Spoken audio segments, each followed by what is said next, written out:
Je vais quand même serrer la question parce qu'effectivement, les demandes qui me viennent sont très spécifiques. Il y a une question d'identité chez les consultants. Tous les consultants vous diront que c'est comme ça qu'on travaille.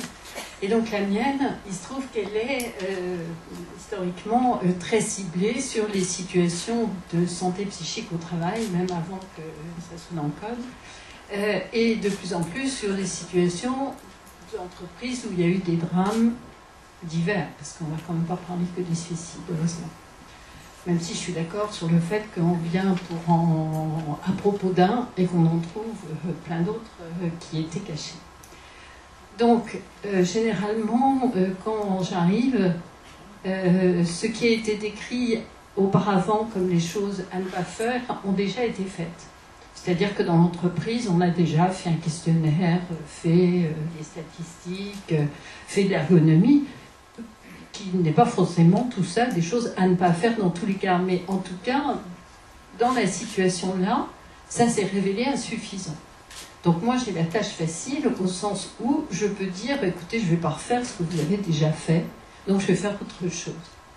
Ça, c'est pour répondre à la deuxième question. Et généralement, les gens qui m'appellent, c'est, je ne sais pas, je ne vais pas faire de statistiques là moi non plus, mais disons dans l'immense majorité des cas, des demandes sous forme d'expertise CHSCT pour dangers graves, choses classiques.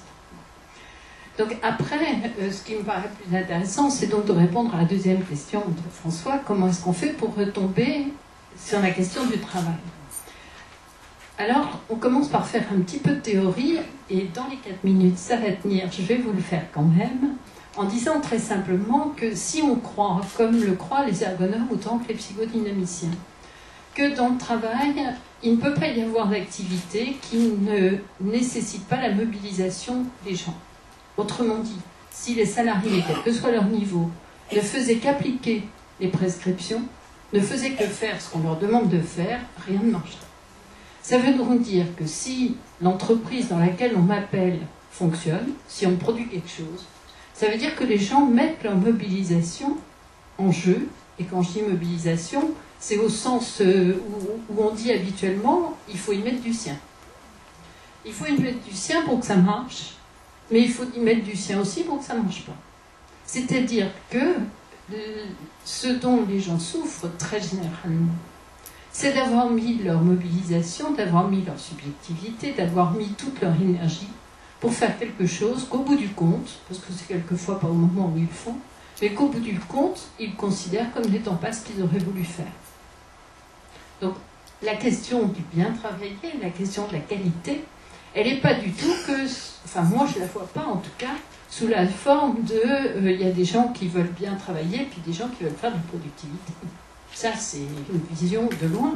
Mais de près, c'est des gens qui veulent tous bien travailler et qui s'empaillent parce qu'ils ne sont pas d'accord sur ce que c'est que bien travailler, ou qui font des choses en croyant que c'est bien et que finalement, ça ne se révèle pas bien. Bien étant toujours quelque chose qui est défini collectivement et avec des critères très particuliers. Une toute petite histoire minuscule, parce que je sais raisonner comme ça.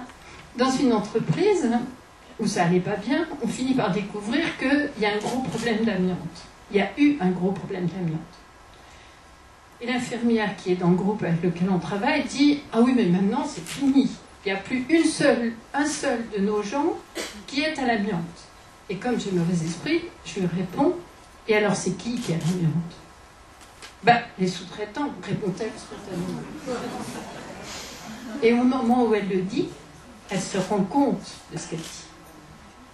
Elle a essayé de bien faire, et c'est sûr qu'elle a bien fait en limitant l'exposition des salariés de son entreprise à l'amiante. Sauf que du coup, et comme en plus les intérimaires en question, ils n'ont pas le droit au CE, qu'il faut qu'ils payent leur café, et bien ça ne met personne très bien. Vous voyez le genre de problème, je caricature pour rester dans 4 minutes, mais vous voyez le genre de problème sur lequel on tombe, et la particularité, c'est que ce sont des problèmes qui n'ont pas de solution. Il n'y a pas de solution, ni organisationnelle, ni de quoi que ce soit, qui s'impose, qui permettrait de résoudre la question. Ça ne veut pas dire qu'on ne peut pas y travailler, et ça ne peut pas dire surtout que ce n'est pas en y travaillant qu'on éliminera le surcroît de souffrance qui vient du fait qu'on souffre individuellement, ça je suis tout à fait d'accord avec toutes les interventions qu'il y a eu avant, de porter seul une question qui est une question collective. Mais le problème de fond, il est bien, dans cet exemple, d'être pris dans une situation où on se rend compte qu'on met sa subjectivité, son énergie, à faire des choses qui ne sont pas du tout celles qu'on veut et qu'on ne sait pas comment se dépêtrer de cette situation. Et nous, notre rôle, c'est simplement d'aider à mettre ça en lien, à faire des interprétations collectivement pour que ces interprétations, elles cheminent et qu'elles fassent évoluer la façon dont les gens se positionnent par rapport à ça, pour éliminer le surplus de culpabilité, qui n'a rien à faire là, et que ça redonne des possibilités de penser autrement les choses et d'agir autrement. Qu'est-ce que vous arrivez à faire bouger? C'est-à-dire, c'est le regard que les gens vont porter sur ce qu'ils font, ils vont le penser différemment, c'est le dialogue qui va s'instaurer où chacun va pouvoir confronter sa vision de la qualité, sa vision du travail. Qu'est-ce qui, je ne veux pas dire qu'il y a un secret, parce que ça, j'y crois pas, ni de recette, mais c'est quoi qui va bouger une fois que vous serez passé dans l'entreprise? Eh bien, c'est tout, mais je ne sais pas quoi au départ. C'est-à-dire que ça peut, ce qui bouge, c'est sûr, c'est la représentation qu'on a de l'histoire de travail. Je dis bien de l'histoire de travail, pas du tout seulement de l'organisation. Il m'est arrivé dans certaines situations de remonter à des histoires qui avaient 30 ans d'antériorité et qui pesaient toujours terriblement. Bon. Donc c'est d'abord voir les choses autrement. Mais se voir les choses autrement, collectivement, c'est ça l'essentiel quand même. Hein. On travaille toujours collectivement, on travaille toujours en groupe, et donc c'est bien une dynamique collective qui se crée. Après, ce que va faire cette dynamique, ça ne m'appartient pas. C'est-à-dire que j'ai pu... Enfin, après, je peux donner des exemples, et des exemples qui sont extrêmement différenciés.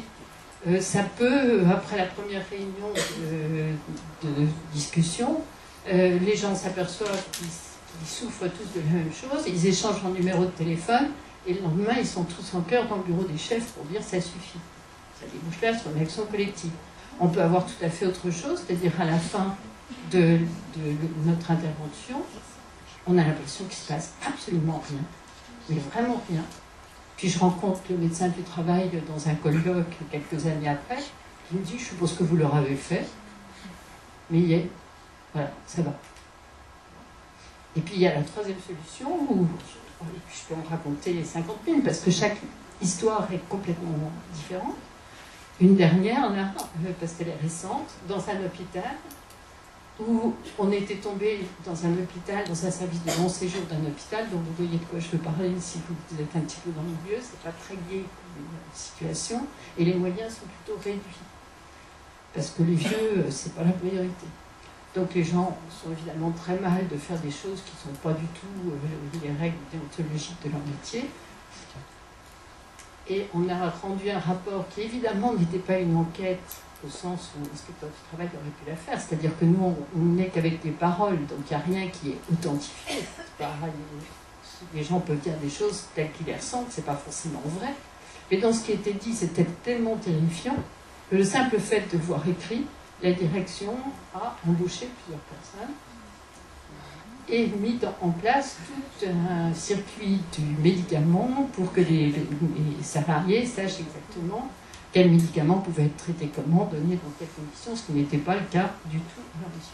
Donc on voit que ça peut aboutir sur des choses extrêmement différentes. Ça met simplement en visibilité commune, puisque le rapport il est pour tout le monde, la direction, les représentants du personnel, les salariés. Ça met un certain nombre d'éléments en lien. Ça donne une interprétation de la situation qui fait qu'avant, les choses peuvent plus être comme... Plutôt après, les choses peuvent plus être comme avant. Mais vers quoi ça débouche, je ne peux absolument pas donner quelque chose de générique.